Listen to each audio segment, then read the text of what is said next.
Buenas noches a todos los participantes a una nueva videoconferencia del curso en Gestión Pública Autonómica. Estamos dando inicio al módulo 5, Gestión de Empresas Públicas. Nos encontramos con el licenciado Daniel Laura Choque. Él tiene una formación profesional dentro del área de Administración de Empresas, obtenido su título, en la Universidad Mayor de San Andrés. También tiene una maestría en Administración y Dirección de Empresas en la Escuela Militar de Ingeniería y en el Instituto Tecnológico de Monterrey, Educación Superior a nivel diplomado en el CEPIES de la UNSA. Dentro de su experiencia de trabajo, él posee 25 años de experiencia en la implementación de sistemas de planificación integral del Estado de la Ley número 777 y sistemas de administración y control gubernamentales de la Ley 1178. Asimismo, trabajó dentro del Ministerio de Planificación y el Desarrollo, dentro del órgano de rector del Sistema de Planificación Integral del Estado, dentro de la Autoridad Jurisdiccional Administrativa Minera, dentro del Gobierno Municipal de la Ciudad de La Paz. También realizó un trabajo dentro de la Contraloría General del Estado, órgano rector del Sistema de Control Gubernamental, dentro del Ministerio de Economía y Finanzas Públicas, en el órgano rector de Sistemas de Administración, Servicios Especiales SRL, y también trabajo como docente dentro de la Universidad Mayor de San Andrés. Licenciado, para nosotros es un placer poder contar con su participación en este nuevo módulo que estamos arrancando. Agradecemos mucho por el tiempo que puede disponer para que se pueda llevar a cabo esta videoconferencia y este módulo. Ahora, por favor, yo le voy a dar paso para que usted pueda iniciar con su exposición.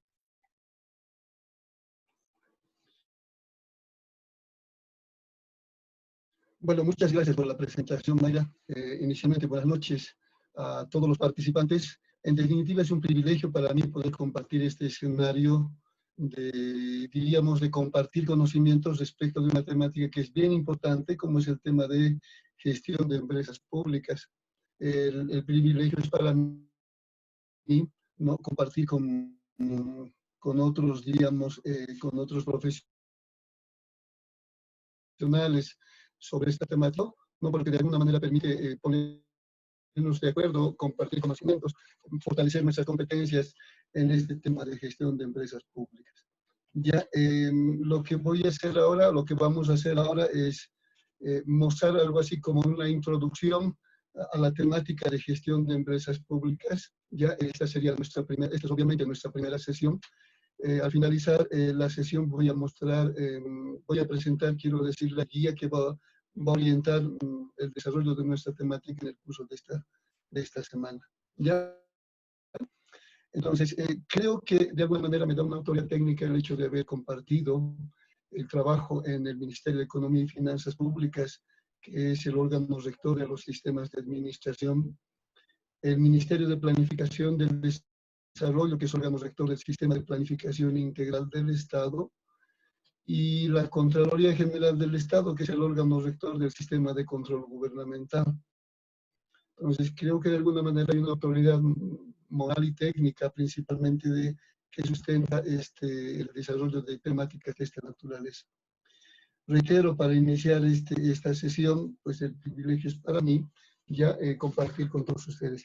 Voy a exponer en una primera parte esta introducción, para luego al final abrir con una sesión de preguntas, ya, y también me gustaría escuchar las expectativas de cada uno de ustedes, ¿no?, y respetuosamente, sí me encantaría escuchar sus opiniones, ¿ya? Entonces, vamos a ver, vamos con la presentación. Vamos con la siguiente, por favor, Mayra. Bien, ¿cuál es el objetivo de este módulo en particular, no? Describir las características principales del marco normativo, y digo marco normativo porque vamos a comenzar con la Constitución Política del Estado. Vamos a bajar por la Ley 777, el Sistema de Planificación Integral del Estado.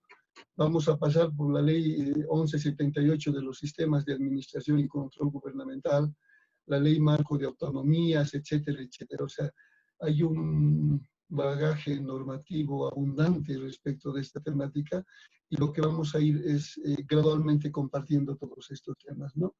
Pero no solamente el marco normativo, sino también el marco operativo de la gestión de empresas públicas del Estado y diríamos en los diferentes niveles gubernamentales. Eso quiere decir nivel nacional, nivel regional, departamental, municipal, ¿no? Y ahí nos quedamos porque hay otro nivel que es el indígena originario campesino, ¿no? Pero básicamente vamos a abordar estos niveles. Entonces el objetivo de esta sesión es mostrar las características principales de ese marco normativo ya y el marco operativo de la gestión de empresas públicas, ¿no?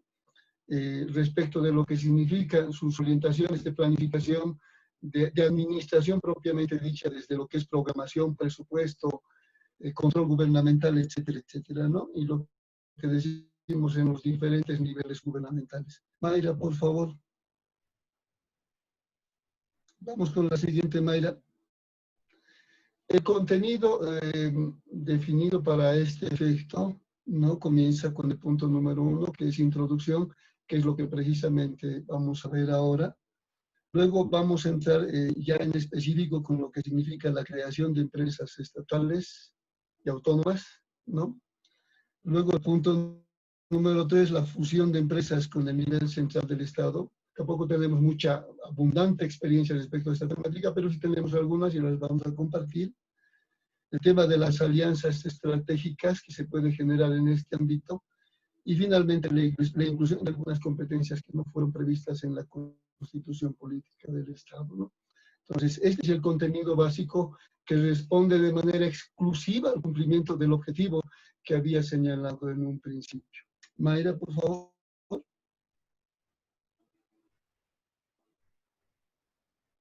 Vamos, Mayra, vamos. Bien. Dentro de esto que significa introducción, hay 4 apartaditos que me parecen bien importantes, ¿no? Creo que es importante considerar el contexto que envuelve a la gestión de las empresas públicas. Por eso este punto número 1, dentro de lo que significa introducción, ¿no? Que es la empresa pública en un contexto de política económica de intervención y liberalismo. Creo que es importante retrotraer esos momentos de surgimiento a la vida republicana, ¿no? Porque desde ese momento podemos decir que la vida económica, la vida de política económica de nuestro país está caracterizado, como la de otros países, por ciclos económicos, ¿no? Y definitivamente dentro de esos ciclos económicos hay 2 características particulares que ustedes ya conocen, ¿no? Que son niveles de intervención con una más y mayor participación del Estado como tal, ¿no? Y una otra característica que es el liberalismo, ¿no? Desde diferentes fuentes, concepciones, apreciaciones, ¿no? Estas 2 son marcadas diferencias que se muestran en el desarrollo de nuestra historia como país, como país. Entonces, me gustaría compartir con ustedes, ya en la guía les compartiré algunos materiales que sería importante que leamos y podamos compartir entre todos ustedes, ¿no? Las conclusiones de estas temáticas, ¿no? Luego, es importante reconocer que con la Constitución Política del Estado definitivamente hay un modelo económico, ¿no? Que nos caracteriza, ¿no?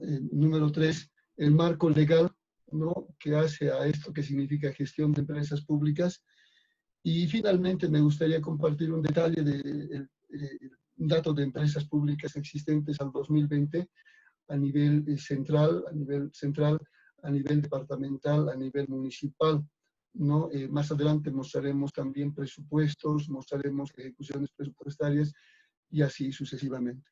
Entonces, en esta primera parte, que es la introducción, creo que es importante contextualizar el rol de la empresa pública en función de una política económica de intervención o una política económica de liberalismo, ¿no? Compartir las características generales del modelo económico que está definido ya desde nuestra Constitución Política del Estado. El artículo 306 es bien clarito sobre el particular. El marco legal propiamente dicho y finalmente este dato de las empresas públicas y aquí estamos mostrando a empresas públicas que tienen código institucional. Por ahí alguno de ustedes podrá decir, hay una empresa que por ahí no se encuentra en este detalle, es que por ahí no tiene código institucional. Y para nosotros el referente es el código institucional, porque en función de aquello el Ministerio de Economía y Finanzas Públicas le otorga un presupuesto, ¿no? Entonces, dentro de esto que es introducción, estas son las cuatro a exponer. Después abriremos una sesión de preguntas, de comentarios, de opiniones, porque esto se presta al debate. Es lleno donde uno puede tomar ciertas posiciones, ¿no?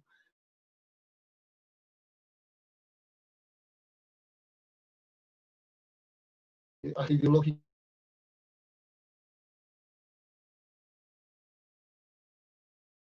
pero voy a partir de lo que la Constitución Política del Estado dice. ¿Mirá? Licenciado, mil disculpas, pasa que está medio entrecortado su audio. Ya. Dale, Mayra, vamos al siguiente. Sí, perfecto. Voy a pasar a la siguiente diapositiva. Bien. Vamos ya desarrollando el entorno de lo que significa la empresa pública, ¿no? Esto de la política económica de intervención, la política del liberalismo, ¿no? Definitivamente aquí estamos mostrando ciertas oscilaciones entre lo que es mayor participación del Estado o menor participación del Estado. Y esto se remonta a inicios de nuestra vida republicana. Y más aún esto de alguna manera se fortalece con las contribuciones de algunos representantes de la ciencia económica, como es John Maynard Keynes, ¿no? que promueve una mayor participación del Estado cuando se genera la famosa crisis de 1930, ¿no? Entonces aquí nos estamos moviendo entre dos ámbitos, ¿no? De una mayor o de una menor participación del Estado. Y obviamente esto tiene que ver con una mayor incidencia del ámbito de empresas o con una menor incidencia en el ámbito de empresas, ¿no? Creo que es vital partir de este contexto. Vamos, por favor, Mayra. ¿Cuál es la característica de lo que estamos llamando intervencionismo en este caso, no? Entonces, definitivamente es un modelo, es una modalidad de pensamiento económico que defiende la necesidad de una participación más activa del Estado, ¿ya? Una participación más activa del Estado. Y uno de los representantes básicamente es John Maynard Keynes, ¿no? Pero no surge con Keynes solamente eso, ¿no? Sino antes inclusive de Keynes ya se plantea, pero con Keynes se fortalece, donde dice el Estado es el que restablece el equilibrio en la economía. Y esta es una muestra de lo que sucedió en la crisis de 1930, donde el sistema económico liberal entró en crisis, una crisis económica que definitivamente no se le pudo dar una solución. Tuvo que intervenir el planteamiento de Keynes y el Estado comenzó a participar con el incremento de lo que significa el gasto público, ¿no? La idea decía en términos de simplicidad didáctica, decía, no importa si unos abren huecos y otros los van tapando, lo importante es que el Estado participe generando empleo y así restablece el equilibrio en la economía, ¿no? De eso vamos a ir hablando con más detalle después. La otra corriente, el liberalismo, que es una modalidad de pensamiento que le atribuye al Estado un papel minoritario en la actividad económica, restringe la participación del Estado solamente a ser simplemente regulador. Comprenderán que en la primera característica, ¿no? El surgimiento de empresas públicas es mayor, ¿no? En cambio, en el segundo se restringe la limitación de la intervención del Estado y, por tanto, del ámbito de creación de empresas propiamente dichas, ¿no? Entonces, mostraremos un poquito cómo se da la historia y les presentaré un documento que fue publicado por una fundación muy conocida en nuestro medio, ya Milenio. Entonces, compartiremos las conclusiones sobre esa temática que creo que va a ser bien importante, ¿no? Adelante, Mayra, por favor. Lo que ustedes están viendo en sus pantallas es precisamente aquello, ¿no? Surgimos a la vida republicana y diríamos una característica entre 1825 y 1828, con quienes estuvieron como presidentes en ese tiempo, ¿no? La característica fue del liberalismo, con una expresión que es la liberación comercial, ¿no? La liberación comercial. Y esto de alguna manera recibe nomás una fuerte incidencia de la contribución de lo que significó en su momento la Revolución Francesa, ¿no? Entonces, esto se refleja en nuestro país con el surgimiento de la vida republicana entre 1825 y 1828, ¿no? La liberación comercial, ¿no? Luego tenemos entre 1829, con la presidencia de Andrés de Santa Cruz principalmente, hasta 1860, con lo que conocemos, lo que habíamos dicho como proteccionismo, ¿no? Políticas proteccionistas, ¿no? Luego, entre 1861 y 1952, ahí el presidente Ismael Montes y otros más representativos de todo este proceso, el liberalismo económico, ¿no? Luego, lo que ya conocemos muy bien, 1952, la revolución del 52 y 1985. Yo diría principalmente bajo el flujo de lo que significó el aporte de Keynes principalmente, ¿no? El proteccionismo, ya denominado por algunos autores por ahí como capitalismo de Estado, ¿no? Luego, eso va hasta 1985. Luego, desde 1985 hasta el 2005, lo que conocemos como liberalismo, neoliberalismo, la economía del libre mercado, ¿no? Y finalmente, del 2005, diríamos, en adelante, lo que podríamos llamar como proteccionismo o estatismo nacionalista, como otros también le han llamado, ¿no? Entonces, un poco aquí la pregunta es, y de aquí sale una primera reflexión, una primera dinámica que se presta a un foro de discusiones. ¿Cuál es el rol de las empresas en estos ámbitos ya de nuestra marcada historia de nuestro país como tal? ¿Cuál es el rol de las empresas? ¿No? ¿Cuál es el rol de las empresas públicas? ¿Ya? Un poco lógico es decir, una mayor participación en algunos casos, una menor participación en otros, ¿no? Creo que también en todo este proceso podemos marcar algo que creo que es importante, ¿no? Si bien no se muestra en la presentación, es la idea de que desde que surgimos a la vida republicana, nuestro país se caracteriza nomás, pues, o se caracterizó nomás por ser monoproductor, ¿no? Surgimos a la vida republicana y nuestra fuente principal de ingresos definitivamente fue la plata, ¿no? Fue la plata, ¿no? Y más o menos, añitos más, añitos menos, pero podemos decir que fue nuestra principal fuente de ingresos, diríamos hasta más o menos 1860, 70, ¿no? Donde comenzamos a hablar del estaño, ¿no? Y seguimos siendo monoproductores, ¿no? El estaño, nuestra fuente principal de ingresos, ¿no? El estaño, digamos, 1860, 70, 80, hasta más o menos 1980, ya donde comienza a entrar en crisis también, ya, y a partir de ese momento decimos, ahora, ¿cuál es nuestra fuente principal de ingresos? Ya hubieron procesos de reflexión en 1940 con lo que es el Plan Bohan, es decir, tenemos que diversificar nuestra economía, no podemos ser solo monoproductores y vivir solamente de una fuente de ingresos, ¿no? Y por eso en 1940 surge el Plan Bohan, con esa idea de diversificar la economía hacia aquello que significa el desarrollo agrícola principalmente, ¿no? Ya vuelvo a lo que es esa característica que estaba señalando,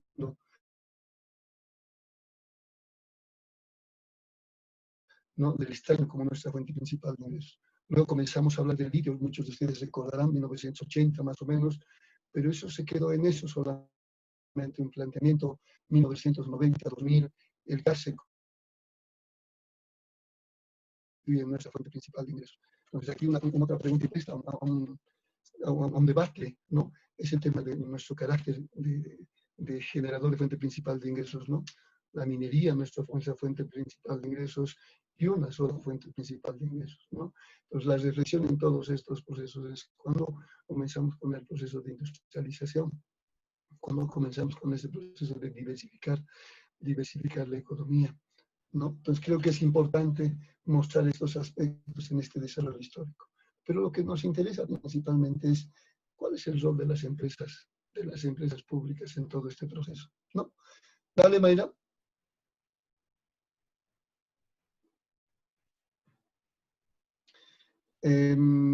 Eso de manera inicial. Ahora, creo que es importante para ya comenzar a hablar del modelo económico que se refleja en nuestra Constitución Política del Estado, es señalar cuáles son las bases del modelo económico, cuáles son las bases de nuestro modelo económico como tal. Y aquí sí podemos encontrar posiciones a favor, posiciones en contra. Lo único que yo voy a hacer es describir, ¿no?, lo que nuestra Constitución dice y todo aquello, ¿no? Una característica principal de esto que le llamamos bases del modelo económico es el crecimiento y desarrollo en base al aprovechamiento de los recursos para beneficio de los bolivianos, ¿no? La generación de un mayor excedente económico, ¿ya? Principalmente, ¿no? Una segunda característica es la apropiación del excedente económico. El Estado se apropia del excedente económico, ¿ya? Número 3 es ese modelo redistribuidor del ingreso, ¿sí? Para que se pueda llegar a sectores que nunca antes lo habían recibido o habían sentido el efecto de estos ingresos. Ya el excedente económico debe ser distribuido entre las personas de recursos escasos, por lo menos es una de las características del modelo económico. Y finalmente la reducción de las desigualdades, ¿no? Social y la pobreza, ¿no? Con un elemento importante que ha sido reconocido a nivel internacional, que es la disminución de la pobreza extrema, de la pobreza moderada, ¿no? Entonces diríamos, estas son las 4 características que hacen a las bases del modelo económico de nuestro país, ¿no? Crecimiento en base al aprovechamiento de los recursos para beneficio de los bolivianos, la apropiación del excedente económico, este modelo redistribuidor del ingreso, ¿no? Cuestionado por unos también, hay que decirlo, y finalmente la reducción de la desigualdad y de la pobreza, ¿no? Ahí tenemos indicadores como el indicador Gini, la disminución de la pobreza extrema, pobreza moderada, entre otros aspectos, ¿no? Dale, Mayra, por favor. Licenciado, permítame interrumpirle. No sé si podemos, si puede, por favor, alzar un poquito más la voz para que los participantes puedan escucharlo con más claridad, por favor. Claro que sí. Y bueno, ¿no? Este es la característica principal de lo que se plantea en la Constitución Política del Estado, ¿no? Entonces aquí en esencia se habla de dos sectores principalmente, ¿no? Por una parte los sectores estratégicos, cuya característica principal pues son los generadores de excedentes, por una parte, y por otra parte los generadores de ingreso o los generadores de empleo, ¿no? Entre los primeros tenemos a los sectores estratégicos, tenemos a hidrocarburos por ahí, tenemos a minería, tenemos electricidad, ¿no? A los recursos ambientales. Como les por otro lado tenemos a los generadores de ingresos y generadores de empleo, donde tenemos a turismo, vivienda, comercio, etcétera, etcétera, ¿no? Ya, y en ese marco la idea es que estos sectores generadores de excedentes para estos sectores que ustedes ven en el extremo derecho, ¿no? Para que esto pueda permitir, ¿no?, generar la industrialización, el desarrollo productivo y todo aquello, ¿no? Los recursos que generan los sectores estratégicos puedan ser redistribuidos en estos sectores generadores de ingreso y empleo y así poder encarar un proceso de industrialización, de diversificación de la economía. Bajo esta característica, el Estado es redistribuidor, haciendo hincapié en una de las bases del modelo económico, ¿no? Un Estado redistribuidor de ingresos que se traduce en la generación de programas sociales. Y ahí tenemos el bono Juancito Pinto, el bono Dignidad, el bono Juan Azurduy, etcétera, etcétera. Y algo que se ha demostrado definitivamente que estos son los elementos que han contribuido en la disminución de lo que es la pobreza, ¿no? La pobreza extrema y la pobreza moderada. Entonces diríamos, para decirlo en términos simples, estas son las características del modelo económico boliviano, ¿no? Del modelo económico boliviano, donde los pilares definitivamente son los sectores estratégicos y los sectores generadores de ingresos, ¿no? Y a través de aquello tenemos un Estado redistribuidor de los ingresos, ¿no? A través de lo que son los programas sociales y con fuerte incidencia de estos en lo que es la disminución de la pobreza, ¿no? Dale, Mayra, por favor. Mayra. Y bien, el artículo 306 de la Constitución Política del Estado, de hecho, señala que el modelo económico de nuestro país es, pues, está representada por lo que es la economía plural, ¿no? Donde definitivamente tenemos la articulación de lo que significa la intervención estatal, la intervención privada, la intervención comunitaria, la social cooperativa, ¿no? Donde la función del Estado es promover la integración de estos diferentes actores, digamos, ¿no? Que hacen a la economía plural como tal, en sentido de una complementación ya de individualidades con en función de lo que significa el vivir bien. Entonces, una característica principal de nuestro modelo económico definitivamente es la economía plural, que está basada en la complementariedad, en la articulación de estos actores, donde el Estado es el actor principal para promover la integración de estos actores, ¿no? Dale, Mayra.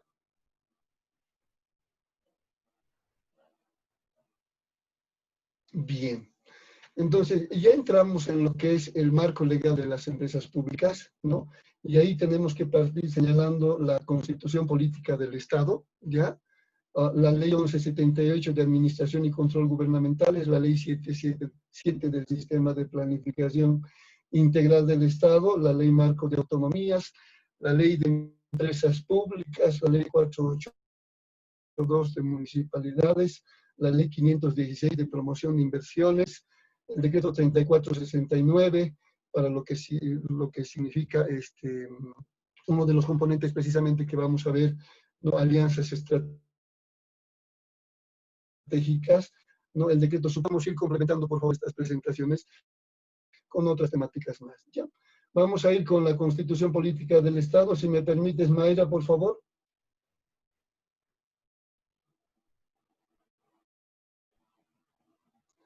Ya, y definitivamente, ¿no? El artículo 306 ya de la Constitución Política del Estado establece que el modelo económico de nuestro país es plural y reconoce las diversas formas de organización y el social cooperativo, ¿no? Y que estas formas de organización reconocidas podrán constituir empresas mixtas, o sea, comienza la base en el artículo 306 de la Constitución Política del Estado. Dale, Mayra.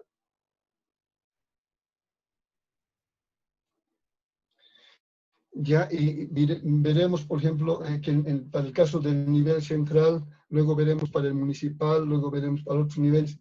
Para este primer caso, por ejemplo, la Constitución Política del Estado establece que es competencia privativa del nivel central la creación, control y administración de las empresas públicas estratégicas, ¿no? Entonces, la Constitución Política del Estado respecto de este punto específico que es el nivel central es demasiado clarito, ¿no? Señala que el desarrollo de las actividades está bajo el control del Ministerio del Sector, que en este caso es el Ministerio de Desarrollo Productivo y Economía Plural. Entonces, ya si hablamos del nivel central del Estado como tal, ya tiene su base de sustentación en lo que la Constitución Política del Estado señala, ¿no? Mayra.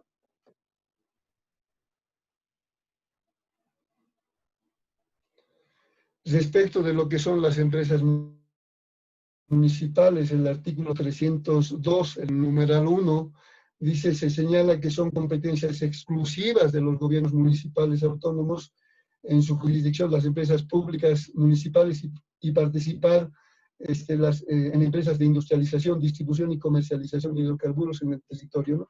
Entonces, el 302 es sustento para la creación de empresas públicas municipales, ¿no? Vamos, Mayra. ¿Ya? Luego llegamos a la Ley 1178 de Administración y Control Gubernamentales. Diríamos, sigue siendo parte del marco legal de lo que significan las empresas públicas, porque se decía, ¿no?, que con la ley la aprobación de la ley 466 de empresas públicas, lo que se tiene que hacer es migrar, ¿no?, del ámbito de la ley 1178 al ámbito de la ley 466 de empresas públicas. Pero ese proceso de migración no se ha concluido. Vale decir que las empresas públicas están nomás en el marco de la ley 1178, por eso es que lo hemos incorporado en la presentación, ¿no? Ese es un proceso que va a llegar el de migración, ¿no?, al nuevo esquema, ¿no?, al nuevo esquema, con la idea de hacer más eficientes y eficaces a las empresas públicas. De hecho, se encuentran en el ámbito de lo que es la ley 1178 de Administración y Control Gubernamental. Entonces, si la Constitución Política del Estado nos está dando pie para la creación de empresas públicas, ya sea del nivel central, falta el departamental todavía aquí, el nivel municipal y los otros niveles gubernamentales, la ley 1178 de Administración y Control Gubernamental, que fue aprobada el 20 de julio de 1990, viene a ser el marco principal de referencia para lo que significa gestión, no solamente de las empresas públicas, sino de todas las entidades públicas en su conjunto, ¿no? Dentro de lo que significan las finalidades de la ley 1178, el artículo primero de la ley, ¿no?, el inciso A de esta disposición, de este artículo, dice, ¿no?, que una de las finalidades de la ley es administrar con eficiencia y eficacia los recursos públicos, ¿no? O sea, el propósito fundamental de esta ley es promover una administración eficiente y eficaz de los recursos públicos y de quienes son responsables de la administración de estos recursos. Estamos hablando de instituciones, empresas y todo aquello, ¿no? La segunda finalidad de la ley 1178, ¿no?, lo establece el propio artículo primero en su inciso B, es disponer de información útil, oportuna y confiable, ¿no? La idea es que esta administración de recursos, sí, pueda ser transparente, de tal manera que con esta segunda finalidad se pueda generar información en términos de utilidad, que sea útil, que sea oportuna, que sea confiable, pero fundamentalmente que genere una gestión transparente. Eso supone que las instituciones y empresas que son responsables de esta administración de los recursos tienen que generar estados financieros, y estos estados financieros tienen que ser sometidos a un examen de confiabilidad o a un examen de razonabilidad para garantizar objetivamente la transparencia en el manejo de los recursos. Entonces es vital, creo que transparencia resume la segunda finalidad de la ley 1178. La tercera finalidad que describe la ley 1178 es que todo servidor público, sin distinción de jerarquía, pueda asumir responsabilidad por el uso de los recursos, ¿no? Que todo servidor público, diríamos, que forma parte de esta administración de recursos, sí, debe asumir responsabilidad por sus acciones, por una parte, o por ahí también por sus omisiones. Y aquí creo que es importante recuperar tres elementos, ¿no? La ley 1178 lo dice así, ¿no? La responsabilidad por los objetivos, por la forma y por los resultados. Creo que es importante comprender ese aspecto. Tal vez si lo pongo en orden, ¿no? La idea es que todos los servidores públicos deben responder por la forma, ahí estoy hablando de eficiencia, por los objetivos, ¿está bien? Y fundamentalmente por los resultados.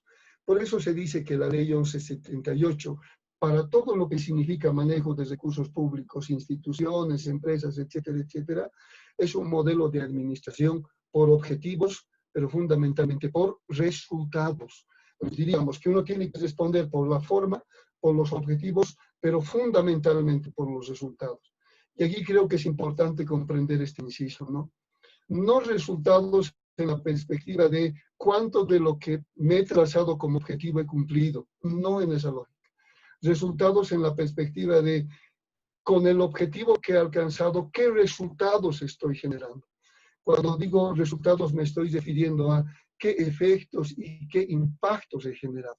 Vale decir que con esta lógica el resultado es una consecuencia del objetivo, no el cumplimiento del objetivo, sino la consecuencia del objetivo. Por eso cuando decimos nosotros, por ejemplo, el objetivo es una salida de una empresa, es el output que genera una empresa. En cambio, el resultado es el outcome que genera la empresa. ¿ya? Entonces creo que es importante señalar de que el objetivo está apuntando a los productos que genera la empresa y por tanto está cumpliendo objetivos. En cambio, el resultado está hablando más de los efectos y de los impactos que deberían generar. Si eso lo mostramos de manera genérica, si podemos retroceder, Mayra, por favor, a la presentación anterior. Ahí. ¿No? Creo que es importante comprender que las empresas entran en este ámbito, porque las empresas tienen que cumplir objetivos, se supone que están generando productos y tienen que cumplir objetivos, pero además tienen que generar resultados, ¿no? El otro elemento, la otra finalidad importante es desarrollar la capacidad administrativa.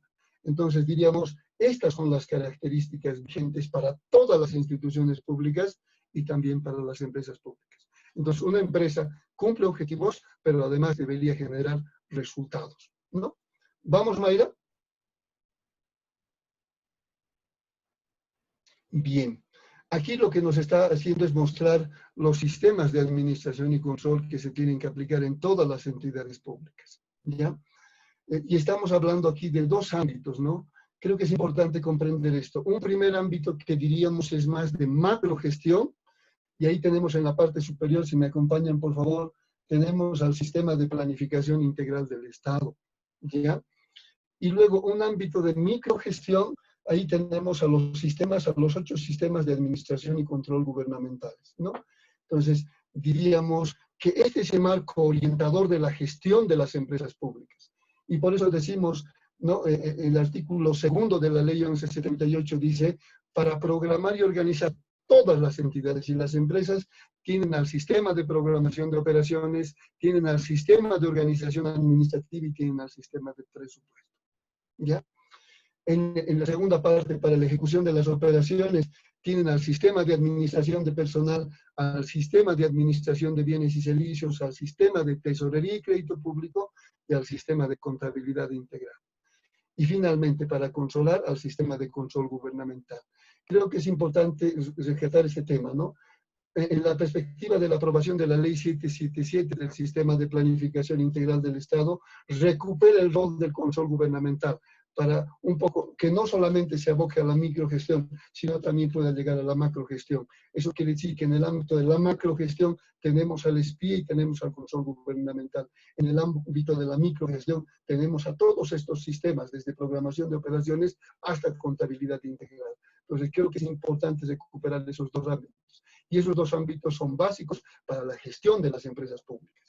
Ahí tenemos como órganos rectores al Ministerio de Economía y Finanzas Públicas, para los 7 primeros sistemas y para el sistema de control a la Contraloría General del Estado. Y obviamente para lo que significa el sistema, el SPIE como tal, como órgano rector al Ministerio de Planificación del Desarrollo. En definitiva, ese es el contexto de administración y de gestión del ámbito empresarial, ¿ya?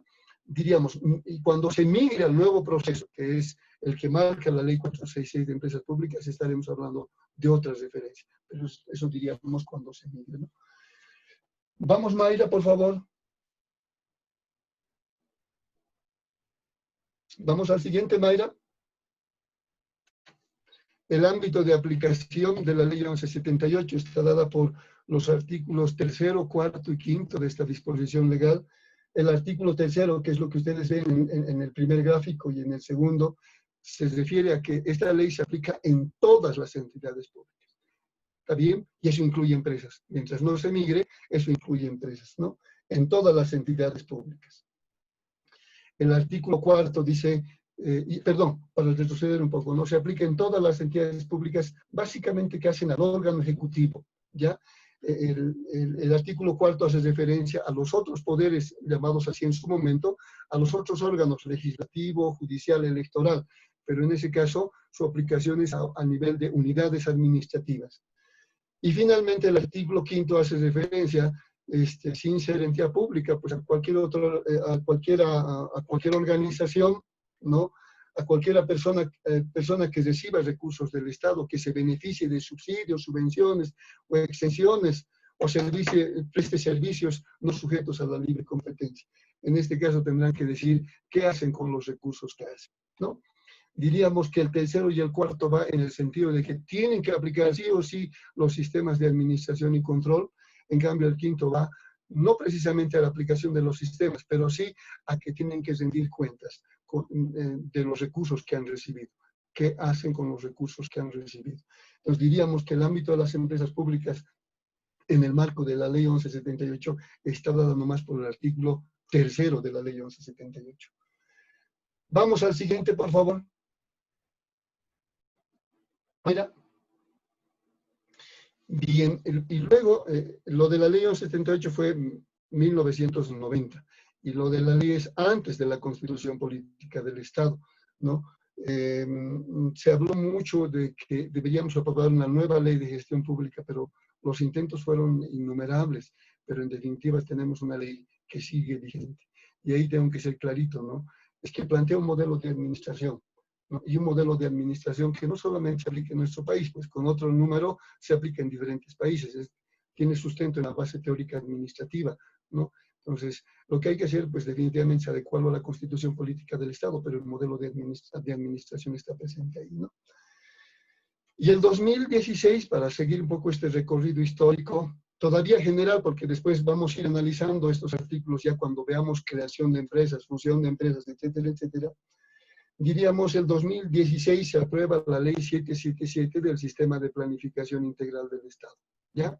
Que diríamos subsume lo que en su momento fue el Sistema Nacional de Planificación y el Sistema Nacional de Inversión Pública. Recordarán ustedes, se hablaba de esos dos suprasistemas, ¿no? Y así lo señalaban los artículos 17, 18 y 19 de la Ley 1178, ¿no? Ya no tenemos SISPLAN, ya no tenemos Sistema Nacional de Inversión Pública, y lo que en su lugar tenemos es la Ley 777 del Sistema de Planificación Integral del Estado. Y ahí déjeme decirlo de manera contundente. Esta ley, y en particular este es el sistema que regula la planificación en todos los niveles del Estado. Y eso incluye la planificación de las empresas públicas, ¿ya? Eso incluye la planificación de las instituciones públicas. Aquí estamos hablando desde el plan mayor que nosotros tenemos como referente en el largo plazo hasta la planificación institucional. Creo que es importante recuperar aquello, ¿no? Hay una visión de ver a la planificación desde el ámbito macro hasta el ámbito micro, todo regulado por el SPIE.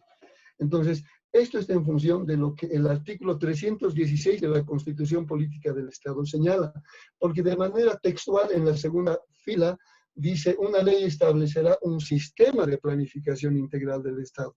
Por eso es que se aprueba esta ley, ¿no? Lo que ustedes pueden ver en la parte inferior son las competencias, diferentes tipos de competencias para los diferentes niveles en materia de planificación, ¿ya?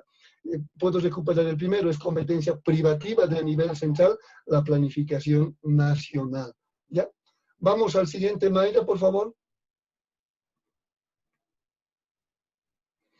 Ya, y esta ley señala las finalidades del sistema de planificación integral del Estado.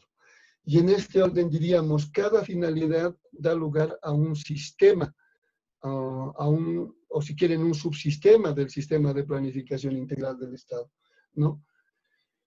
La primera finalidad del SPIE es lograr que la planificación, por favor fíjense, de largo, mediano y corto plazo, y aquí creo que deberíamos recuperar algo, ¿no? Estimados colegas, amigos, compañeros, ¿no?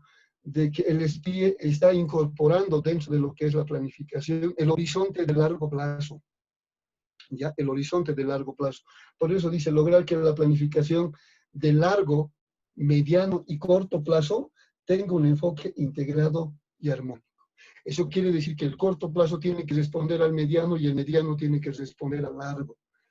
Creo que este es un aporte de la ley 777, porque si ustedes recuerdan, colegas, es que la planificación lo marcábamos en términos de tiempo a un solo periodo gubernamental, a 5 años, como una referencia principalmente. No estoy siendo absoluto en aquello, pero básicamente ese era el horizonte de tiempo ya para la planificación. En cambio, se le está dando un mayor horizonte de tiempo ahora. El largo plazo muestra, en términos de tiempo, 25 años. El mediano plazo, 5 años, y el corto plazo, 1 año. Entonces, en ese marco deberíamos tener planes que orienten nuestra gestión, nuestra macrogestión y nuestra microgestión, ¿ya? Dice, y sea el resultado del trabajo articulado de los diferentes niveles gubernamentales, desde el nacional, el regional, el departamental, el municipal, el indígena, originario, campesino y el nivel institucional. Entonces, aquí estaríamos diciendo en esta primera finalidad que este regula la planificación de largo, mediano y corto plazo en los diferentes niveles gubernamentales hasta llegar al ámbito institucional. Esta finalidad da lugar a lo que es el primer subsistema del SPIE, diríamos el subsistema de planificación, ¿ya? El sistema de formulación de planes. Enseguida volveré sobre aquello de manera puntual. La segunda finalidad dice que esta es una finalidad orientar la asignación óptima y organizada de recursos financieros del Estado para el logro de los resultados, particularmente para aquello que significa planificación y en específico inversión pública. ¿Ya? Esta segunda finalidad está orientado principalmente a lo que significa el sistema de inversión pública, el subsistema de inversión pública, ¿no? Creo que es importante recuperar aquí lo siguiente, y eso lo digo por experiencia, ¿no? Siempre ha habido un divorcio, muchos de ustedes me darán razón, entre lo que es planificación y lo que es inversión pública. En la teoría siempre hemos dicho que la inversión pública debería enmarcarse en la planificación, y en la realidad nunca hemos logrado concretar aquello, ¿ya? Entonces, ahora, por ejemplo, a estas alturas yo puedo decir, y de manera contundente, que tenemos un presupuesto de 48.000 millones de dólares del Plan de Desarrollo Económico Social que responden exclusivamente al Plan de Desarrollo Económico Social, ¿no? O sea, 48.000 millones de dólares que están claramente dirigidos al plan. Y estamos hablando de ahí de más o menos los programas y proyectos de desarrollo, ¿no? Principalmente. Y en función de aquello tenemos, a ver, en datos puede ser un poquito más, un poquito menos de 500 programas y proyectos, ¿no? Y si vamos al detalle, programas y proyectos, digo grandes, programas grandes, ¿no? Pero eso está conformado por proyectos específicos, y ahí estaríamos hablando más o menos de 100.000 proyectos específicos, ¿ya? 100.000 proyectos específicos con códigos ISIN. Entonces aquí estaríamos diciendo más o menos esto, ¿no? Más o menos, por favor, un poquito más, un poquito menos. 100.000 proyectos con códigos ISIN articulados a más o menos 500 programas y proyectos que a su vez responden a un plan de desarrollo económico social. Se ha logrado articular desde el nivel macro hasta el nivel micro la asignación de los recursos. Entonces, esa es la segunda finalidad que da lugar al surgimiento del subsistema de inversión pública. La tercera finalidad, que es el seguimiento y evaluación integral de los planes, que establece que estos planes de desarrollo y estos programas y proyectos de inversión pública, estos proyectos específicos, tienen que ser sujetos a seguimiento y evaluación. Ustedes comprenderán, colegas, que lo que más hemos visto en todo este tiempo es más seguimiento, ¿no? Lo que hemos visto es seguimiento a POA, seguimiento a plan estratégico, pero hasta ahí hemos llegado. Esto a lo que nos orienta es a que deberíamos hacer seguimiento y evaluación no solo a la planificación institucional, sino también a la planificación territorial expresada en los planes territoriales, a la planificación sectorial reflejada en los planes sectoriales de los diferentes ministerios, al seguimiento y evaluación del Plan de Desarrollo Económico Social y al seguimiento del Plan General de Desarrollo Económico Social. Y aquí quiero decir algo también de manera sincera, ¿no? Y de manera contundente. Sí se cuentan con elementos y se cuenta con un instrumento de seguimiento y evaluación de los planes sectoriales y de los planes del Plan de Desarrollo Económico Social. Comprenderán ustedes que a lo largo de nuestra historia, desde que hemos surgido a la vida republicana, no hemos tenido referencias de seguimiento de un plan de desarrollo. Y es más, estos planes de desarrollo tienen que ser sujetos de la intervención de control externo posterior de la Contraloría, que eso es lo que establece la ley 777. Entonces, eso marca nomás un mayor seguimiento y evaluación por una parte y un control posterior al ejercicio de esos planes, ¿no? Vamos, Mayra.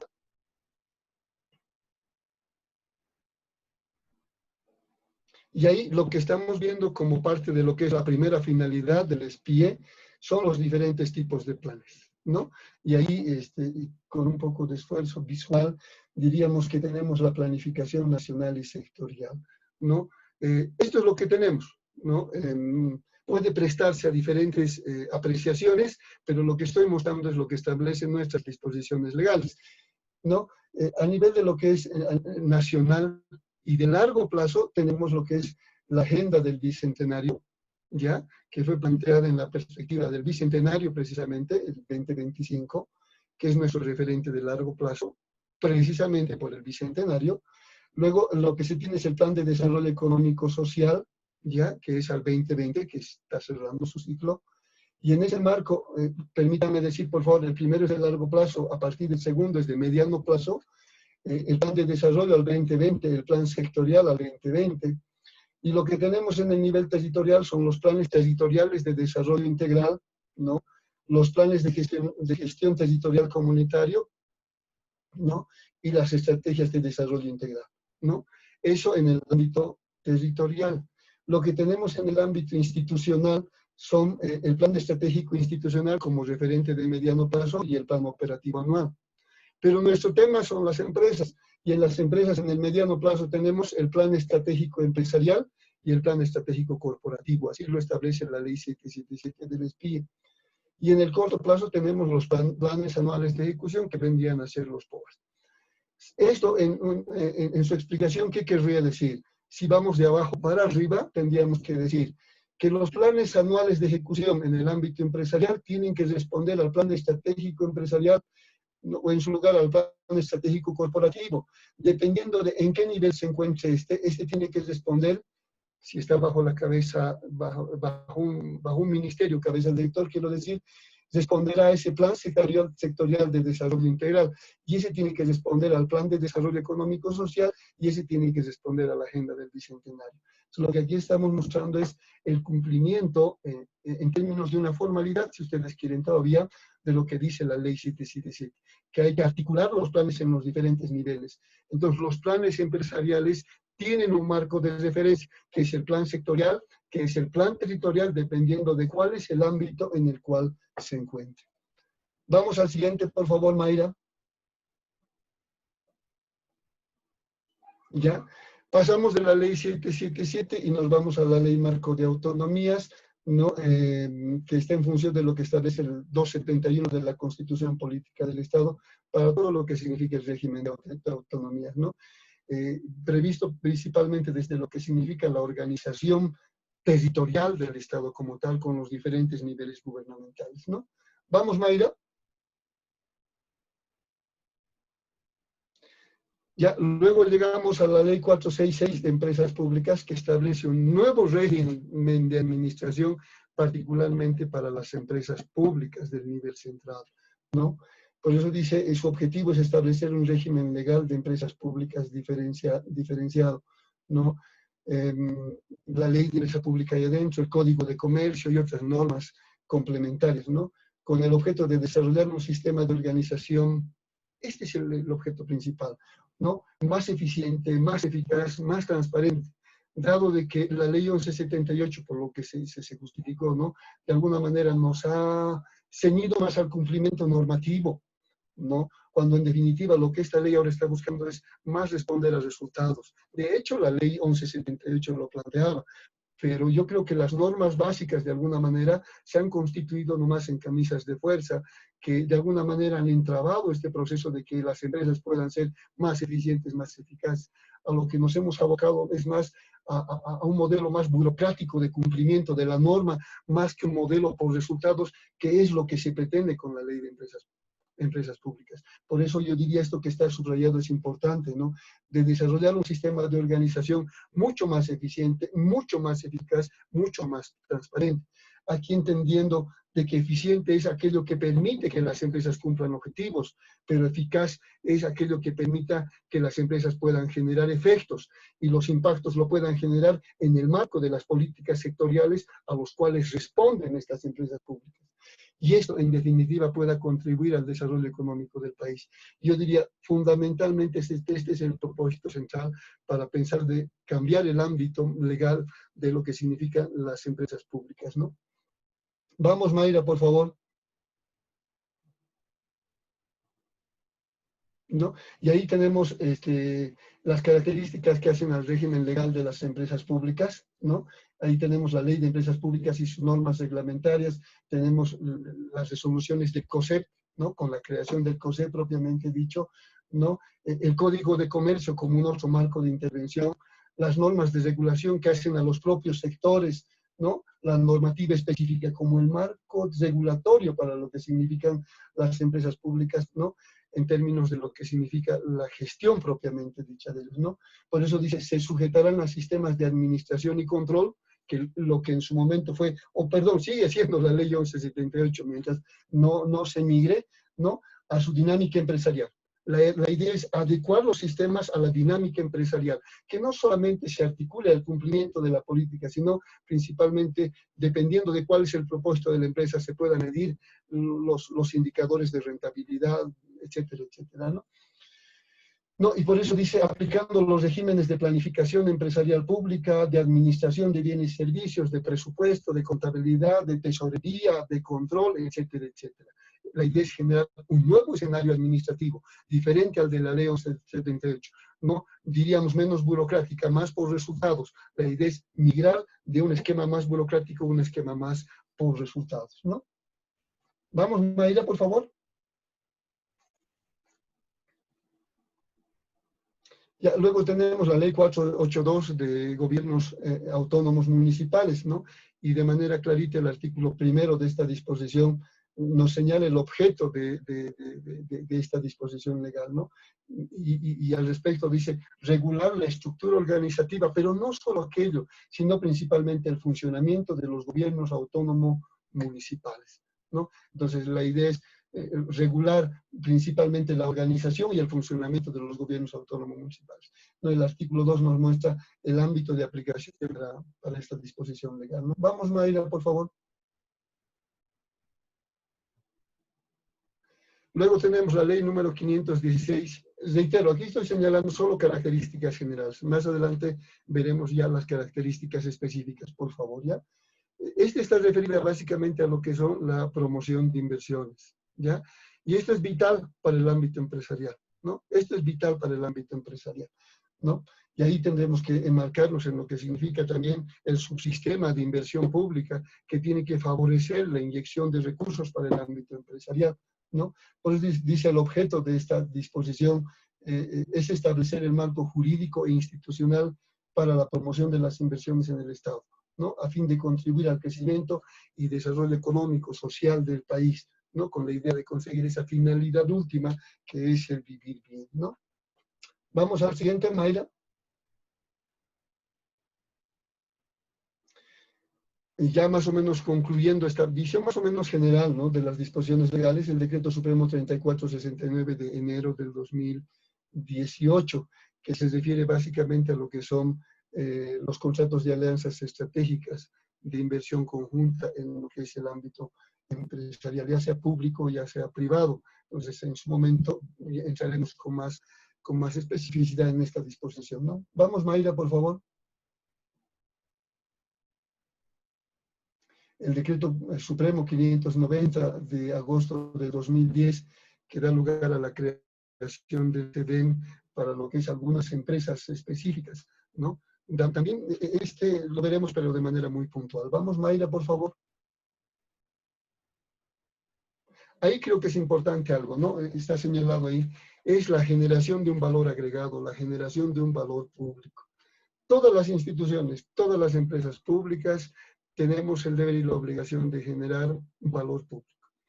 Lo haremos en tanto y en cuanto los productos que generemos, ya sean bienes o ya sean servicios, satisfagan las necesidades de los usuarios, de los clientes a quienes se destinan los productos que se generan. Genera valor público en tanto y en cuanto satisfaga las necesidades, ¿no? Aquí, ya para cerrar un poco la presentación, les muestro algún dato que ha sido jalado del clasificador institucional, ya, y en función de aquello diríamos, estamos hablando al 2020 de 58 empresas públicas, nacionales 35, departamentales 4, regionales 1. Este es regional, diríamos entre comillas, ¿no? Porque está bajo la atribución de un ministerio también, pero en su disposición de creación hace referencia como empresa regional. Y finalmente las municipales estamos hablando de 18. Entonces en total estaríamos hablando de 58. Y aquí reitero, no por ahí alguien dice tal vez son más, pero aquí está mostrando aquellas empresas que tienen código institucional, ¿ya? Vamos al siguiente, ya estamos terminando, por favor. Lo que ustedes están observando en su pantalla son las empresas públicas nacionales con código institucional, ¿no? Si vamos de izquierda a derecha, lo que estamos viendo es la entidad de tuición, el ministerio que ejerce tuición. Ahí vemos el código institucional, ¿ya? Vemos la denominación de las empresas, la sigla que establece el código institucional, ¿no? Entonces ahí diríamos, para señalar solamente un par de ejemplos, diríamos, por ejemplo, en el ámbito del Ministerio de Obras Públicas tenemos a la Empresa Nacional de Ferrocarriles Residual, Empresa de Correos también que está en liquidación, Boliviana de Aviación, Agencia Boliviana Espacial, etcétera, etcétera, ¿no? Entonces, esto en función de lo que estamos recuperando del clasificador institucional. Vamos al siguiente, por favor, Mayra. Aquí estamos hablando de empresas públicas departamentales con código institucional del Gobierno Autónomo Departamental La Paz, la Empresa Pública Departamental Estratégica de Aguas, Oruro, Tarija, Potosí, y ahí con el detalle que ustedes están observando en pantalla, ¿no? Vamos al siguiente, por favor.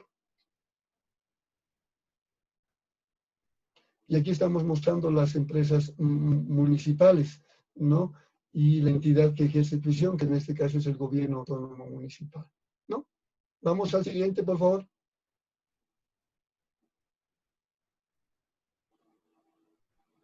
Y aquí estaba hablando de aquello, ¿no? Empresa pública regional, la empresa tarijeña del gas, ¿no? Que está con código institucional 716, que en su disposición de creación dice empresa regional, pero está bajo la tuición del Ministerio de Hidrocarburos, ¿no?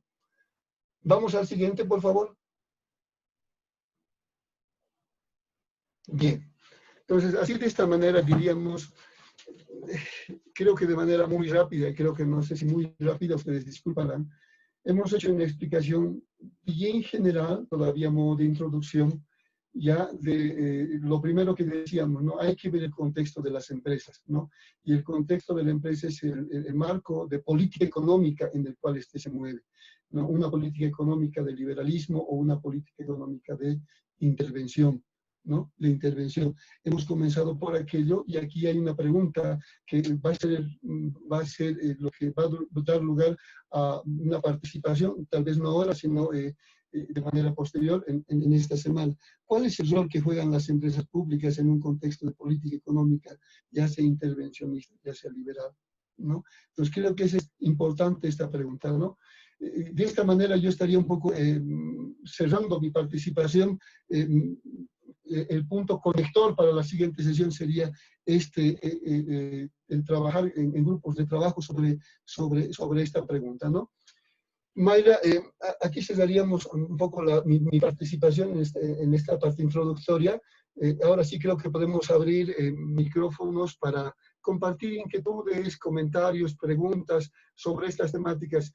Yo diría definitivamente la visión de mostrar esto desde una perspectiva estrictamente técnica, ¿ya? Que es la que me caracteriza, ¿no? Y en ese marco, pues sí podemos abrir micrófonos, ¿no? Mayra, ¿tú ordenas, por favor? Perfecto, licenciado. Muchas gracias por la exposición. Por favor, ahora invitamos a los participantes a que si tienen alguna consulta, puedan levantar la mano para que se habiliten sus micrófonos o también nos pueden hacer llegar sus consultas de manera escrita para que sean leídas y respondidas por el facilitador. Licenciado, tengo una consulta de la doctora Terceros. La consulta es, ¿los trabajadores de las empresas públicas son considerados funcionarios públicos? Sí, la idea es lo que decía hace un momento, ¿no? Están en el marco de lo que significa la ley 1178 de Administración y Control. Y la ley 1178, en su artículo 28, marca el concepto de servidor público, ¿no? Y dice, servidor público, dice, es aquel que presta servicios en relación de dependencia con una autoridad estatal, ¿no? Entonces, sí son servidores públicos, ¿no? Sí son servidores públicos. Si mostramos lo que dice la Constitución Política del Estado, dice, son quienes prestan funciones públicas, ¿no? Y son funciones públicas cuando uno responde a nombre del Estado. Entonces, ahí estoy respondiendo a la pregunta, doctora Terceros, en términos de lo que dice la Constitución, pero particularmente en términos de lo que dice el artículo 28 de la Constitución, de la Ley 1178 de Administración y Control. Muchas gracias, licenciado, por la respuesta. Por favor, no sé si algún participante tiene alguna consulta más que hacerle al licenciado. Reiteramos que pueden levantar la mano para que se les habilite el micrófono o hacernos llegar sus consultas de manera escrita por el chat de la aplicación. Si me permites, Mayra, si me permites, por favor, tal vez a modo de romper el hielo, porque ahorita yo me veo como en un frente, los compañeros en otro frente, es decir, también si podemos abrir la idea de cuáles son sus expectativas sobre el módulo, sí me gustaría escucharlos, ya principalmente por el lado de las expectativas, y luego sí pueden complementar con preguntas, y comentarios y todo aquello. Creo que es importante establecer una relación más de articulación, y con todo gusto, pues yo me presto a aquello, ¿ya? Perfecto, licenciado. Voy a iniciar entonces habilitando los micrófonos de los participantes para que uno por uno nos vayan diciendo cuáles son las expectativas para este módulo. Voy a habilitar el micrófono de la doctora Terceros. Doctora, si me escucha, por favor, me puede ayudar habilitando su micrófono. Ya está, ¿cómo está? Buenas noches. Buenas noches. Buenas noches, doctora, un gusto, pues. Igualmente, doctor, agradecerle por la disertación. La verdad que es un tema para los que no estamos acostumbrados un tanto complejo, pero he podido captar bien. Ahora, sobre la misma pregunta que ya les realicé por el chat, quería ahondar con otra consulta, doctor, si usted me permite. No, claro que sí, sí puedo responder con todo gusto. Sí, por ejemplo, el caso de Fancesa, en Chuquisaca, de que era una empresa privada y de ahí fueron revertidas acciones a favor del gobierno autónomo departamental de Chuquisaca. ¿Eso convierte a los trabajadores en servidores públicos, doctor? Al constituirse en la empresa pública, ¿no? Al constituirse en la empresa pública, sí. Ya. Ya, doctor, muchísimas gracias. Oh, pues, ¿por qué? Muchas gracias, licenciado. Voy a pasar a habilitar el micrófono del doctor Fernando Mamani. Doctor, por favor, si me está escuchando, ¿puede ayudarme habilitando su micrófono?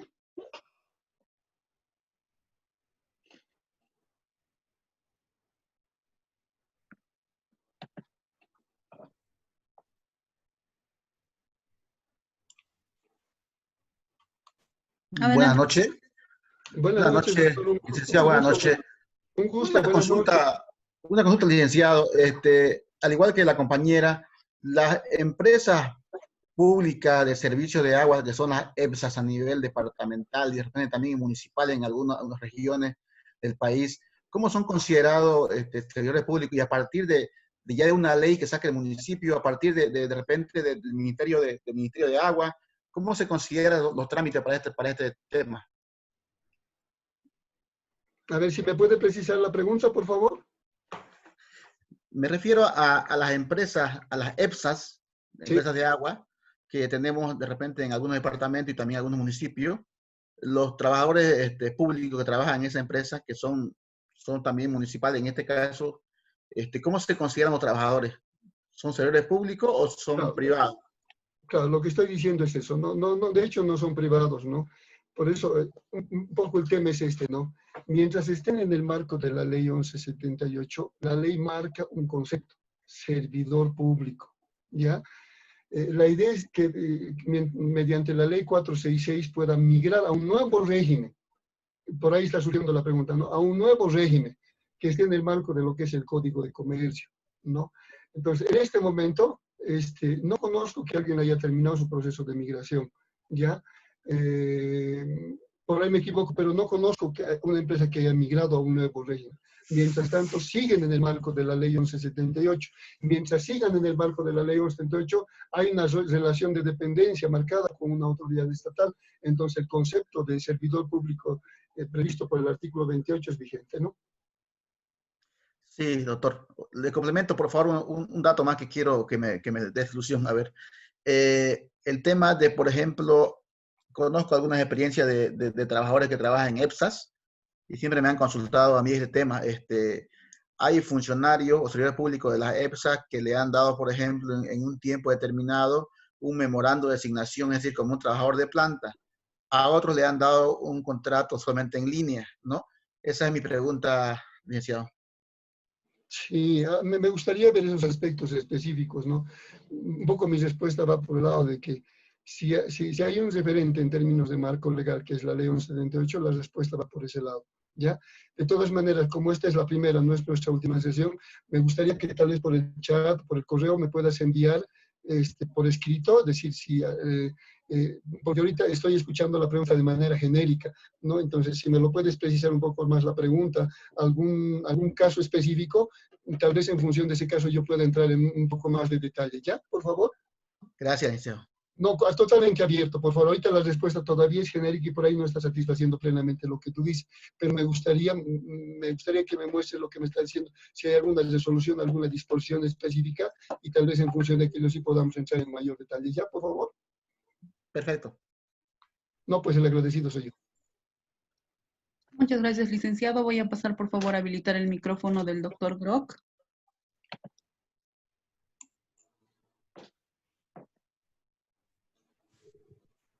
Buenas noches. Buenas noches, un gusto, gracias. ¿Cómo está, ¿Cómo está, doctor? Buenas noches. Una pequeña consulta, doctor, escuchada la exposición en cuanto a los fines del SPIE.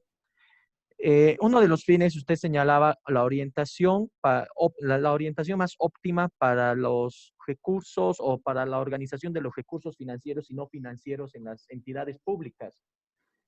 ¿Qué medida o qué políticas tomaría usted en cuanto a ese fin que nos explicó hoy en día, ¿no? Considerando las circunstancias de la pandemia en la que nos encontramos y la afectación económica que están percibiendo muchas instituciones públicas, entre esas derechos reales o el órgano judicial, en vista que obviamente estos fines se ven afectados, pero también tienen responsabilidades o tienen una ley macro, que es la ley SAFCO, y deben considerar ciertas obligaciones de todo servidor público que son, pero también existe un contexto muy fuerte que está pegando todo ámbito, ¿no? Que es el tema de la pandemia y ese aspecto, ¿no? Ese aspecto no lo vamos a encontrar en leyes públicas o en leyes administrativas, pero obviamente tenemos que empezar a ver medidas post-cuarentena en cuanto a toda la afectación económica que está conllevando a las instituciones públicas.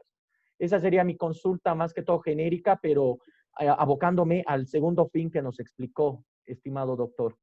No, yo le agradezco, pues, le agradezco por la pregunta. A ver, la segunda finalidad del SPIE hace referencia a una asignación óptima de recursos para lo que significa la planificación y en particular para los proyectos de inversión pública.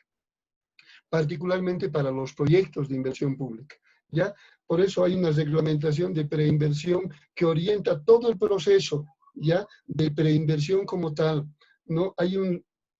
Hay una normativa que es la ley del SPIE que en su artículo específico al Sistema Nacional de Inversión, al subsistema de inversión pública, marca que la asignación de recursos a proyectos de inversión pública deben ser eficientes y deben ser eficaces, ¿no? Es más, para proyectos. La pregunta va también en el marco de lo que es la ley 1178. La ley 1178 en su primer artículo marca la idea de que los recursos tienen que ser administrados con eficiencia y eficacia. Y eso es para gasto corriente, eso es para gasto de inversión, eso es general, eso es para todo lo que significa recursos que a través del POA se han traducido en un presupuesto. ¿Está bien? Todos los recursos que maneje el Estado tienen que ser administrados de manera eficiente y de manera eficaz. Por favor, estoy marcando lo que dice la ley 1178. Estoy mostrando lo que dice la ley.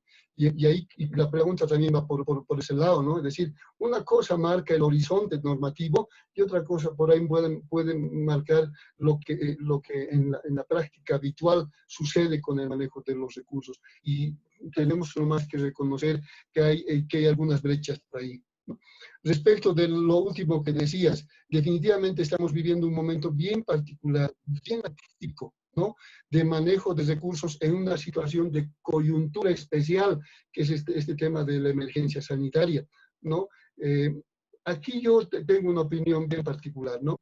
Digo, en el marco de lo que establece la ley 77 y en el marco de lo que establece la ley 1178, creo yo, ¿no? Que quien está como órgano rector principalmente de control gubernamental, del sistema de control, que es el que debe garantizar que los recursos se ejecuten tal y como se han previsto o en función de las decisiones que se den en determinados momentos, ya debería emitir un lineamiento para la administración de estos recursos. Alguien decía por ahí, cuidado que el medio prime más que el fin o el fin prime más que el medio. Creo que es importante que debe haber un lineamiento que diga en esta coyuntura cuáles son los criterios para el manejo de los recursos. Creo que es importante y por lo menos no he escuchado un pronunciamiento del ente rector de control gubernamental que diga cuáles van a ser los criterios para el manejo de recursos. Se han presentado muchos casos, como el tema de los respiradores y todo aquello y otros casos más, ¿no? Creo que estamos como sector público esperando ese lineamiento para decir cuál es el criterio que orientar el manejo de recursos en una situación de esta naturaleza. ¿Ya? Ahora, el artículo 33 de la ley 1178 creo que también marca una referencia, es decir, es el apoyo para la toma de decisiones de las máximas autoridades estatales en situaciones excepcionales, en situaciones de emergencia. Entonces, creo que las decisiones que se puedan tomar en este momento tienen que estar sustentadas de alguna manera en el artículo 33, ¿no? Porque si por ahí quiero cumplir lo que dice la norma y definitivamente esta situación no nos da tiempo para esperar una semana, 2 semanas y las decisiones se tienen que operativizar ya, el 33 puede ser un respaldo para las decisiones gerenciales, ¿ya? Pero creo que es importante también no manejar solo el 33 de manera aislada, es importante relacionar con el artículo 63 del decreto 23.318-A. El artículo 63 dice, una vez, no, textual dice, previa, concurrente o inmediatamente tomada la decisión en una situación como esta, por ejemplo, dice, debes generar un informe que justifique, que sustente tu decisión, ¿ya? Y eso servirá como prueba para fines de control posterior. Entonces, creo yo, por eso creo que debería haber un lineamiento del órgano rector de control para decir, este es el lineamiento que va a orientar el manejo de recursos en esta coyuntura, porque definitivamente en esta coyuntura hay que tomar decisiones, pero tenemos que estar respaldados en lo que dice la ley, artículo 33 y lo que dice el 63 del decreto 23.318-A. No sé si he respondido la pregunta, pero creo que lo que estoy diciendo es que deberíamos tener un pronunciamiento del órgano rector de control gubernamental para esta coyuntura particular.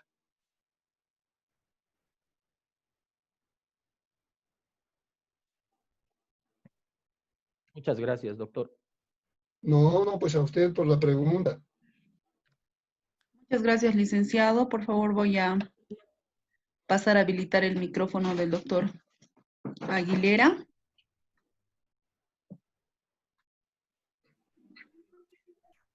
Adelante, doctor. ¿Aló? ¿Me escuchan? Doctor Aguilera, lo escucho. Muchas gracias por participar. Buenas noches. ¿Cómo está, Lisa Laura? Qué placer verlo nuevamente por este medio y escuchar una disertación suya. Listen, no lo veo en pantalla, pero quisiera acordarme de quién es. Adelante, adelante.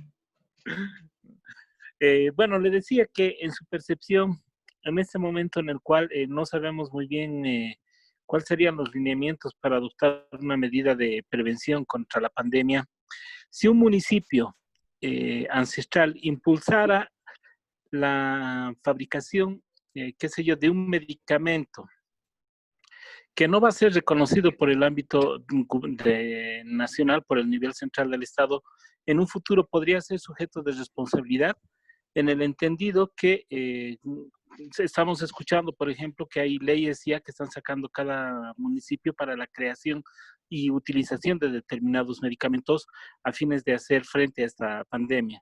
Gracias, Lisa. Doctor, no sé si tiene a mano la ley 1178. No, a la mano no, Lisa. Si alguien me lo puede leer el artículo 33 de la ley, por favor. Pero esa es la decisión gerencial. Claro, porque son decisiones. Este es un momento de decisiones. Aquí tengo la ley. Este es un momento de decisiones gerenciales. El artículo 33 dice: no existirá responsabilidad administrativa, ejecutiva ni civil cuando se pruebe que la decisión hubiese sido tomada en procura de mayor beneficio. Si en este momento es una situación donde hay que tomar decisiones, ¿ya?, que generen un beneficio, ¿está bien? O dice, y en resguardo de los bienes de la entidad, dentro de los riesgos propios de operación y las circunstancias imperantes al momento de la decisión, o situaciones de fuerza mayor originaron la decisión o incidieron en el resultado final de la operación. Entonces, creo que en este momento es momento de decisiones por los diferentes niveles gubernamentales. Pero lo que decía yo, es conveniente respaldarnos en este artículo y en el 63 del 23.318-A, porque son decisiones gerenciales, son decisiones, es un momento para tomar de decisiones, definitivamente. Si hay el sustento que corresponde en términos de un informe que se haya generado a las instancias correspondientes, dice, servirá como prueba para fines de control posterior. Perfecto, Luis. Gracias. No, pues, ¿por qué? Muchas gracias, licenciado. Voy a pasar, por favor, a habilitar el micrófono del doctor Lafuente. Doctor Lafuente, si me está escuchando, por favor, ¿me puede ayudar habilitando su micrófono? Hola, buenas noches. ¿Se escucha? Doctor Lafuente, buenas noches. Gracias por participar. Un gusto conocerlo.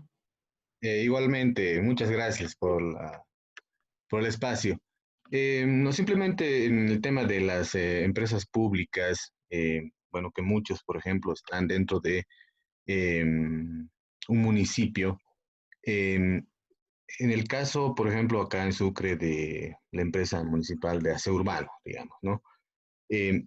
¿Cuál es el carácter de dependencia que tiene con el municipio, o de alguna forma tuviese la empresa pública una especie de dependencia al momento de tomar decisiones, o que no implique justamente una responsabilidad para la empresa? O sea, que el municipio, digamos, se vería, digamos,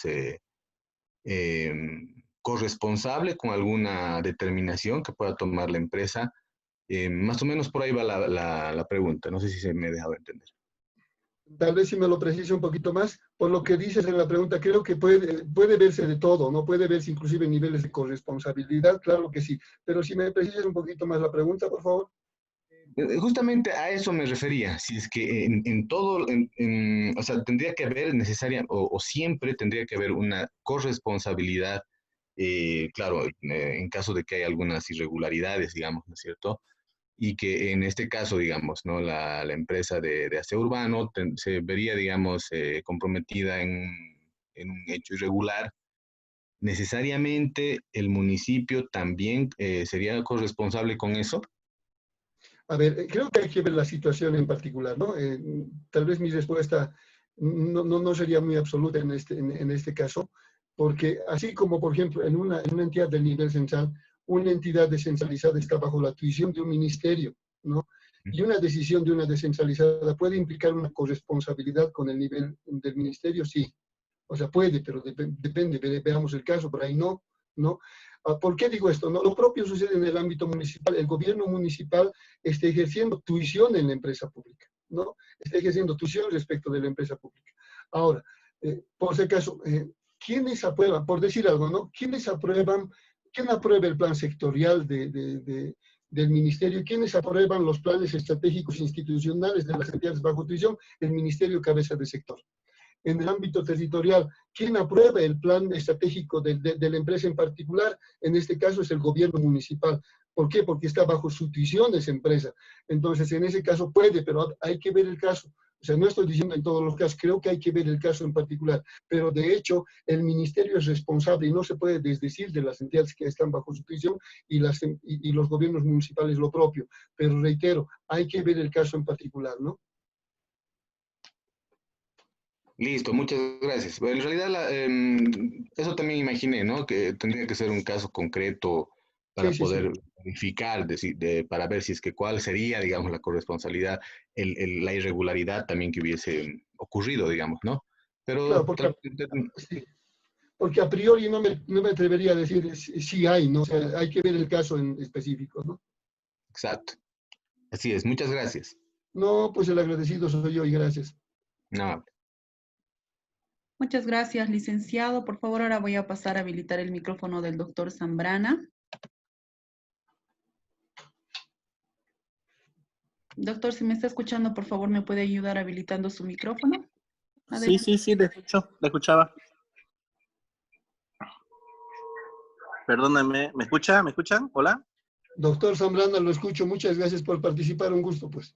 Sí, licenciado, sí, ya algunas preguntas que yo quería hacer ya la tocaron en el tema más que todo de compartir, en realidad cuando pasen ya a ser las empresas privadas, vayan a pasar de dominio público, qué ha pasado con los trabajadores, ya la tengo la respuesta, así que no tendría ninguna pregunta sobre el caso. Pero gracias, licenciado, por lo compartido. No, pues el agradecido soy yo. De todas maneras, un temita, ¿no? Ustedes saben, siempre hay situaciones particulares. Entonces, por ejemplo, me gustaría, sobre la primera pregunta que me hacían, el carácter de servidor público, si pueden enviarme alguna disposición específica, concretizarme un poquito la pregunta, con todo gusto. Ya por ahí no estoy captando el fondo de la pregunta, ¿no? Pero con todo gusto, si me lo pueden escribir. Mayra, me imagino que tenemos el medio, ¿verdad?, para poder recibir las preguntas. Con todo gusto, ya para dar una respuesta mucho más contundente, mucho más precisa y mucho más específica. Por ahí, inclusive en lo que me están preguntando, por ahí no se ve todavía el fondo de la pregunta, entonces totalmente abierto para que en el curso de la semana podamos precisar las respuestas, ¿no? Y si en algún caso tengo que decir, cambiar un poco el tono de mi respuesta, con todo gusto, yo no tengo ningún temor. Lo importante es que prime el criterio técnico, fundamentalmente, ¿ya? Perfecto, licenciado, muchas gracias. Sí, de hecho tenemos, bueno, en realidad están habilitando ya un foro de consultas para que puedan enviar por ese medio sus consultas y puedan ser respondidas por usted posteriormente. Por favor, licenciado. Ahora, un temita más, Mayra, ¿no? Creo que tengo más autoridad técnica en términos de que las respuestas que yo pueda generar están en función de mi formación. Soy administrador de empresas, entonces por ahí tengo que tomar mis reparos también en las respuestas. Y llega un momento donde digo que por ahí, decir, dada mi formación, no me corresponde una respuesta, yo lo digo sin ningún temor, porque creo que la complementariedad es importante, ¿no? Entonces, yo soy administrador de empresas y en ese marco mis respuestas van a lo que significa gestión de empresas públicas propiamente dicho. ¿Ya? Gracias por su comprensión. Claro que sí, licenciado. Si gusta, podemos dar por finalizada la videoconferencia y reencontrarnos en una nueva videoconferencia en la semana. Muy bien, y para cerrar un poco, yo les agradezco de verdad a quienes organizaron el evento, a quienes están de auspiciadores, a quienes están como participantes. Para mí es un privilegio poder compartir este escenario y con todo gusto. Me va a gustar ver también las preguntas y las respuestas las voy a dar con el rigor técnico que me caracteriza. Muchas gracias. La guía se las voy a presentar mañana para que eso pueda ordenar nuestra semana y todo aquello, ¿no? Nuevamente, muchas gracias. Muy buenas noches, pues, y gracias por participar. Nuevamente, muchas gracias. Perfecto, licenciado. Las gracias a usted por el tiempo que dispuso para que se pueda llevar a cabo la videoconferencia. Agradecemos también a las personas que participaron de la misma y la videoconferencia fue grabada y va a ser subida posteriormente a plataforma para su revisión. Nos reencontramos en una nueva videoconferencia en el transcurso de la semana. Que tengan todos un descanso reparador. Mayra, si está Cintia por ahí, me gustaría hablar con Cintia, por favor, una vez cerrada la sesión. Claro que sí, licenciado, nos contactamos, no se preocupe. Gracias. Gracias, buenas noches. Muy buenas noches, muchas gracias, pues buenas noches. Buenas noches. Buenas noches a todos.